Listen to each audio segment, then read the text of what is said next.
நீயே எனது ஒளி, நீயே எனது வழி, நீயே எனது வாழ்வு ஏசையா. நீயே எனது ஒளி, நீயே எனது வழி, நீயே எனது வாழ்வு ஏசையா. நான்கு திசையும் பாதைகள் சந்திக்கின்ற வேளைகள், நன்மை என்ன தீமை என்ன அழியாத கோலங்கள், நீயே எங்கள் வழியாவாய், நீதியின் பாதையின் பொருளாவாய். உமது பாத பதிவுகள் எமது வாழ்வின் தெளிவுகள், அவற்றில் நான் நடந்தால் வெற்றியின் கனிகள். நீயே எனது ஒளி, நீயே எனது வழி, நீயே எனது வாழ்வு ஏசையா. துன்ப துயர நிகழ்வுகள், இருளின் ஆட்சிக் காலங்கள், தட்டுத்தடி மாறி விழ தகுமான சூழல்கள், நீயே எங்கள் ஒளியாவாய், நீதியின் பாதையின் சுடராவாய். உம்மை நாங்கள் போற்றிட பொய்மை எங்கும் போக்கிட, உண்மையின் நிறைவா உனதருள் தாரும், உண்மையின் நிறைவா உனதருள் தாரும். ஹாய் குட்டீஸ், எல்லோரும் எப்படி இருக்கிறீங்க? நல்லா இருக்கீங்களா? ஹாப்பியாக இருக்கீங்களா? நம்ம ஏசப்பா நம்ம வாழ்க்கையில் எந்த சூழ்நிலையில் இருந்தாலும் கூட, எந்த விதமான மனநிலையோடு இருந்தாலும் கூட, ஒருவேளை நம்ம அவரை விட்டு விலகி நின்று இந்த உலகப்புறமாக வாழ்ந்து கொண்டு இருந்தாலும் கூட, நம்ம கூடவே இருந்து நம்ம வாழ்ந்துட்டு இருக்கிற வாழ்க்கை நமக்கு எந்த ஒரு விதத்திலும் பாதிப்பை கொடுத்துடாதபடிக்கு அரவணைச்சு அன்போடு பாதுகாத்து நம்மளை வழிநடத்தி கூட்டு போயிட்டுருக்கிறாரு. நம்ம ஏசப்பா நம்ம கூட அப்படியா இருக்கிற மட்டும் நமக்கு இந்த உலகப்புறமான சோர்வுகளும் போராட்டங்களும் இருந்தாலும் கூட ஒன்றும் செய்யாது குட்டீஸ். நம்ம எல்லாருக்குமே உண்மையிலே இப்போ நீங்களாம் குட்டி பிள்ளைங்களா இருந்தால் கூட உங்களுக்கும் இப்போ ஏதாவது கஷ்டம் இருக்குன்னு கேட்டால் நிறைய கஷ்டங்கள் சொல்கிறது உண்டு. பெரியவங்க கிட்ட கேட்டால் பெரியவங்களும் நிறைய கஷ்டங்கள் இருக்குது, பிரச்சனை இருக்குதுன்னு சொல்கிறது உண்டு. அப்படிதானே? ஆனாலும் கூட நம்ம ஒரு நொடி பொழுது நம்ம அதை கடந்து வருகிறோம் அப்படின்னா அதற்கு காரணம் நம்ம கூட அரணும் வெள்ளனும் கோட்டையுமா நம்ம ஏசப்பா இருக்காங்க. அதுதான் எனக்கு ஒரு சூப்பரான ஒரு பாடல் வழியாக நம்ம பார்த்துருக்குறோம்.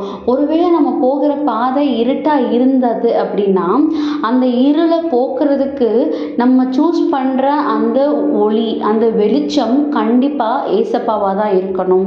இல்லை நான் அந்த இருளை போக்குறதுக்கு நானே அதை போக்கிக்குவேன், என்னோட யோசனையினால் அதை போக்கிக்க முடியும், இல்லை என்னோட ஃப்ரெண்டு போக்கிடுவாங்க, இல்லை வீட்டில் இருக்க இவங்களுக்கு அதை எப்படி அதுலேருந்து மீண்டு வரணும்னு தெரியும், இந்த மாதிரி நம்மளை சுற்றி இருக்கிறவங்களையோ நம்மளையோ நம்ம பிலீவ் பண்ணி அந்த இருளை நீக்கணும்னு நினச்சோன்னா கண்டிப்பாக அது முழுமையாக நீக்கப்படாது குட்டீஸ்.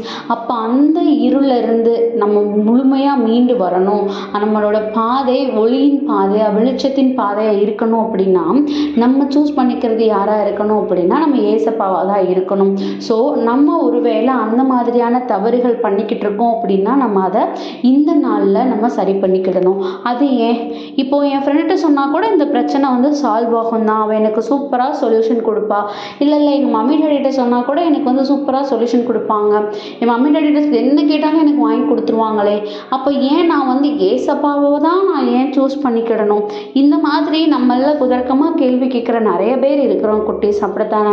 அதுதான் பாருங்களேன், மத்தேயு 19:26 படியாம் இயேசு அவர்களை பார்த்து, மனுஷரால் இது கூடாததுதான் தேவனாலே எல்லாம் கூடும் என்றார்.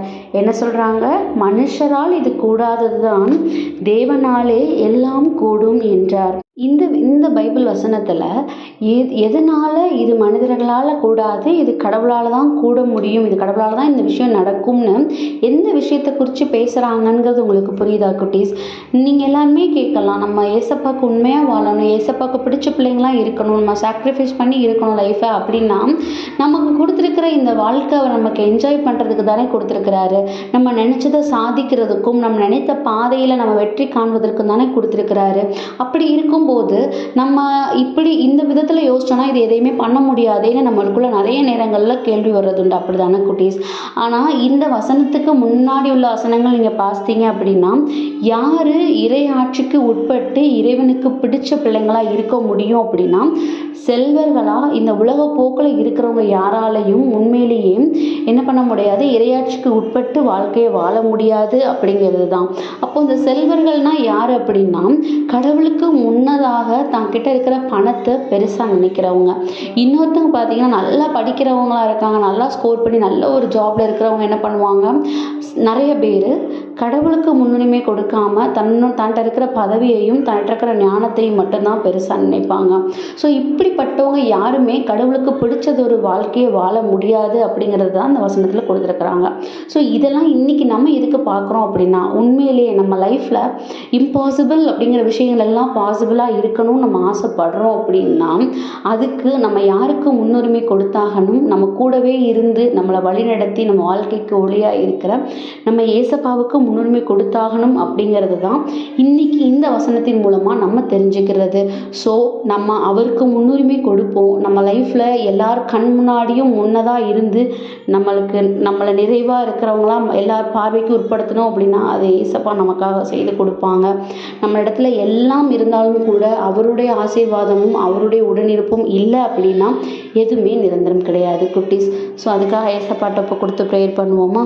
அன்பான ஆண்டவரே, நேரத்திற்காக நன்றி அப்பா. ஏசப்பா, இம்மட்டுமா எங்களை பலப்படுத்தின நீங்கள் உம்மால கூடாத காரியம் ஒன்றுமே இல்லைன்னு எங்களுக்கு புரிய வைத்திருக்கிறீங்க. நாங்கள் எங்களுடைய ஞானத்தினால நிற்காமல் உம்முடைய சித்தத்திற்கு நிற்க எங்களை எடுத்து பயன்படுத்துங்க. ஆமீன்.